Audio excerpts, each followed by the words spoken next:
नमस्कार, आप देख रहे हैं बिहार न्यूज टुडे और मैं हूं श्रुति चौबे आपके साथ। आज दिन है गुरुवार और तारीख 18 सितंबर। खबरों की ओर बढ़ने से पहले नजर डालते हैं आज की हेडलाइंस पर। छोटे भाई की भूमिका में पहली बार नजर आए नीतीश, अमित शाह से मिलने खुद पहुंचे होटल मौर्य। सीएम नीतीश का बड़ा ऐलान, बिहार के बेरोजगार ग्रेजुएट युवाओं को हर महीने 1000 रुपए की मदद। त्योहार से पहले 40,000 शिक्षकों को वेतन मिलने की उम्मीद, शिक्षा विभाग ने दिए निर्देश। राहुल गांधी का बड़ा आरोप, सीईसी ज्ञानेश कुमार वोट चोरों को बचा रहा है। पटना में कांग्रेस की बड़ी बैठक 24 सितंबर को, खड़गे राहुल प्रियंका होंगे शामिल। तो ये थी आज की हेडलाइंस। आइए नजर डालते हैं खबरों की ओर। सीट शेयरिंग पर बड़ी हलचल, पहली बार अमित शाह से मिलने खुद पहुंचे सीएम नीतीश। पटना के होटल मौर्य में सीएम नीतीश कुमार ने पहली बार खुद जाकर अमित शाह से मुलाकात की। आमतौर पर नेता सीएम हाउस मिलने आते हैं, लेकिन इस बार तस्वीर बदली नजर आई है। माना जा रहा है कि यह मुलाकात सीट बंटवारे को लेकर बेहद अहम है। बीएसएससी की सुस्ती से परेशान युवा, 2 साल से अटकी है इंटर स्तरीय परीक्षा। बीएसएससी ने 2023 में 12,200 पदों के लिए इंटर स्तरीय वैकेंसी निकाली थी, लेकिन 2 साल बाद भी पीटी की तारीख नहीं आई। 25 लाख उम्मीदवार इंतजार में हैं। छात्र नेताओं ने आयोग पर लापरवाही और युवाओं के भविष्य से खिलवाड़ का आरोप लगाया है। मांग है कि परीक्षा जल्द कराई जाए और प्रक्रिया पारदर्शित हो। एसटीईटी 2025 आवेदन पर ब्रेक, नाराज अभ्यर्थियों का बिहार बोर्ड मुख्यालय घेराव। बिहार बोर्ड ने एसटीईटी 2025 की आवेदन प्रक्रिया अचानक स्थगित कर दी, जिससे अभ्यर्थी नाराज हो गए। विरोध में छात्रों ने पटना स्थित बोर्ड ऑफिस का घेराव किया।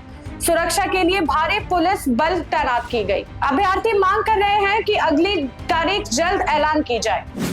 बिहार अधिकार यात्रा के बीच पटना लौटे तेजस्वी, बोले बीजेपी कर रही जमीन लूट। गिरिराज ने कसा तंज। तेजस्वी यादव अपने बिहार अधिकार यात्रा बीच में ही छोड़कर पटना लौट आए हैं। बेगूसराय में उन्होंने कहा कि बीजेपी हिंदू मुस्लिम करके गरीबों की जमीन हड़प रही है। उन्होंने सरकार पर घुसखोरी और बेरोजगारी के भी आरोप लगाए। यात्रा के दौरान मोकामा में तेजस्वी ने कहा, कुछ लोग बंदूक बांटते हैं, हम कलम बांट रहे हैं। उधर गिरिराज सिंह ने उन्हें बच्चा कहकर तंज कसा और राहुल गांधी के पीछे पीछे चलने वाला नेता बताया। पटना में कांग्रेस का विरोध मार्च, जमीन चोर गद्दी छोड़ के नारे, अडानी को सस्ते में जमीन देने का आरोप। पटना में कांग्रेस ने सरकार के खिलाफ विरोध मार्च निकाला, जिसमें जमकर जमीन चोर और गद्दी छोड़ के नारे लगाए गए। कांग्रेस ने आरोप लगाया है कि भागलपुर में सरकार ने 1 रुपए सालाना की दर पर 1050 एकड़ जमीन और 10 लाख पेड़ अडानी समूह को सौंप दिए हैं। प्रदेश कांग्रेस अध्यक्ष ने सीएम हाउस का घेराव करने की बात की। कांग्रेस ने पीएम मोदी पर भी निशाना साधा और कहा कि किसानों की जमीन जबरन तरीके से ली जा रही है। विरोध को दबाने के लिए किसानों को नजरबंद किया गया है। बिहार में मानसून फिर सक्रिय, 37 जिलों में येलो अलर्ट जारी। बिहार में मानसून की बरसात जारी है और 20 सितंबर तक भारी बारिश का येलो अलर्ट है। पटना समेत कई जिलों में हल्की से तेज बारिश होने की संभावना है। बंगाल की खाड़ी में लो प्रेशर सिस्टम के कारण मौसम सक्रिय हुआ है। अब तक प्रदेश में 28% कम बारिश हुई है। पटना में अगले 2 दिन मौसम ठंडा और सुहाना रहेगा। बिहार के बेरोजगार ग्रेजुएट युवाओं को हर महीने 1000 रुपए की मदद, सीएम नीतीश का बड़ा ऐलान। बिहार सरकार अब 20 से 25 साल के उन बेरोजगार युवाओं को 1000 रुपए प्रति माह देगी जिनके पास ग्रेजुएशन की डिग्री है और वो नौकरी की तलाश में है। 1000 रुपए का ये आर्थिक सहायता लगातार 2 साल तक दी जाएगी। मुख्यमंत्री नीतीश कुमार ने एक्स हैंडल पर इसकी घोषणा करते हुए कहा कि सरकार का लक्ष्य अगले 5 सालों में 1 करोड़ युवाओं को नौकरी या रोजगार देना है। आपको बता दें कि इससे पहले सरकार स्टूडेंट क्रेडिट कार्ड लोन पर भी ब्याज माफ कर चुकी है, जिससे लाखों छात्रों को राहत मिली है।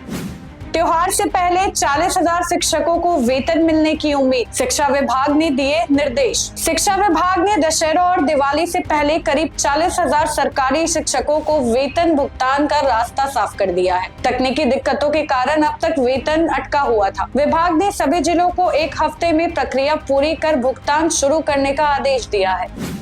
राजस्व महाअभियान को मिली रफ्तार, 5223 संविदा कर्मी हड़ताल छोड़कर काम पर लौटे। राजस्व व भूमि सुधार विभाग के 7000 में से 5223 संविदा कर्मी हड़ताल छोड़कर फिर से काम पर लौट गए हैं। विभाग ने बिना दंड के वापसी का मौका दिया था, जिससे अब महाअभियान को गति मिल रही है। उम्मीद है कि अगले सोमवार तक सभी कर्मचारी काम पर लौट जाएंगे।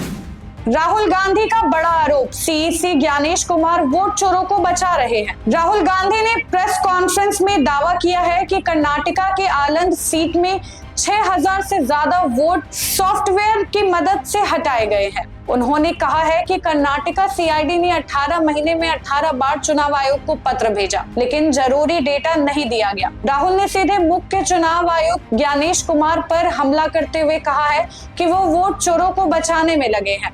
उन्होंने ये भी कहा है कि अब उन्हें चुनाव आयोग के अंदर से सबूत मिलने लगे हैं और आगे और भी खुलासे होंगे। कैमूर पॉलिटेक्निक कॉलेज के प्रिंसिपल 60,000 घूस लेते गिरफ्तार।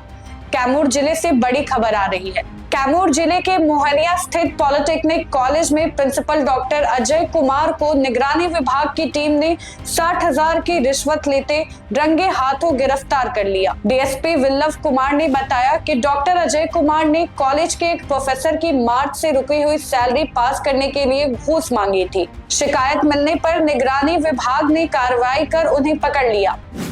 पटना में कांग्रेस की बड़ी बैठक 24 सितंबर को, खड़गे, राहुल, प्रियंका होंगे शामिल। कांग्रेस 24 सितंबर को पटना के सदाकत आश्रम में वर्किंग कमेटी की अहम बैठक करने जा रही है। इस बैठक में कांग्रेस अध्यक्ष मल्लिकार्जुन खड़गे, राहुल गांधी, प्रियंका गांधी और पार्टी शासित राज्य के मुख्यमंत्री समेत कई वरिष्ठ नेता शामिल होंगे। यह बिहार में लंबे समय बाद होने वाली बड़ी राजनीतिक बैठक मानी जा रही है। बैठक का मकसद राहुल गांधी की वोटर अधिकार यात्रा की सफलता को आगे बढ़ाना है, जिसने हाल ही में राज्य के 20 जिलों में राजनीतिक माहौल बनाया था। बेगूसराय में गरजे अमित शाह, राहुल की घुसपैठिया बचाओ यात्रा, लालू राबड़ी को बताया विकास का दुश्मन। बेगूसराय में अमित शाह ने कांग्रेस और आरजेडी पर तीखा हमला बोला है। उन्होंने राहुल गांधी की यात्रा को घुसपैठिया बचाओ यात्रा बताया है और कहा है कि लालू राबड़ी सिर्फ अपने परिवार का सोचते हैं, बिहार का नहीं। राहुल गांधी बिहार के गरीबों की, बिहार के युवाओं की चिंता नहीं करते, बांग्लादेश से आए हुए घुसपैठियों की चिंता करते हैं। मगर मैं आप आज को बताना चाहता हूं, बिहार में एक बार फिर से एनडीए की सरकार बना दो। मोदी जी के नेतृत्व में बिहार से चुन चुन कर घुसपैठियों को निकालने का काम हम करेंगे। शाह ने कहा, आरजेडी बांग्लादेशियों को बचा रही है और बिहार के विकास में सबसे बड़ी बाधा है। उन्होंने कार्यकर्ताओं से 2 से 3 बहुमत के साथ सरकार बनाने का संकल्प लेने को कहा है। अपने पितरों का गया में पिंडदान करने आ सकते हैं राष्ट्रपति और मुकेश अंबानी, चर्चा तेज। प्रशासन तैयारी में जुटा। गया जी में पितृपक्ष मेले के बीच चर्चा है कि 19 सितंबर को मुकेश अंबानी और 20 सितंबर को राष्ट्रपति विष्णुपद मंदिर में अपने पितरों को पिंडदान करने आ सकते हैं। हालांकि अब तक प्रशासन या मंदिर समिति को इसकी आधिकारिक जानकारी नहीं मिली है। बावजूद इसके सुरक्षा और व्यवस्थाओं को लेकर तैयारियां तेज है। बिहार को बड़ी सौगात, सीतामढ़ी, शिवहर, मोतिहारी को जोड़ेगा नया रेल पुल। बिहार में बागमती नदी पर नया रेल पुल बनेगा, जो सीतामढ़ी, शिवहर और मोतिहारी जिलों को जोड़ेगा। 644 करोड़ की लागत से बन रही ये परियोजना वर्षों से अटकी थी, जिसे अब रफ्तार मिल गई है। इससे क्षेत्र में व्यापार, शिक्षा और रोजगार के नए अवसर खुलेंगे। तो ये थी बिहार की आज की 15 मुख्य खबरें। बाकी ऐसी ही खबरों के लिए बने रहे बिहार न्यूज टुडे के साथ। तब तक के लिए धन्यवाद।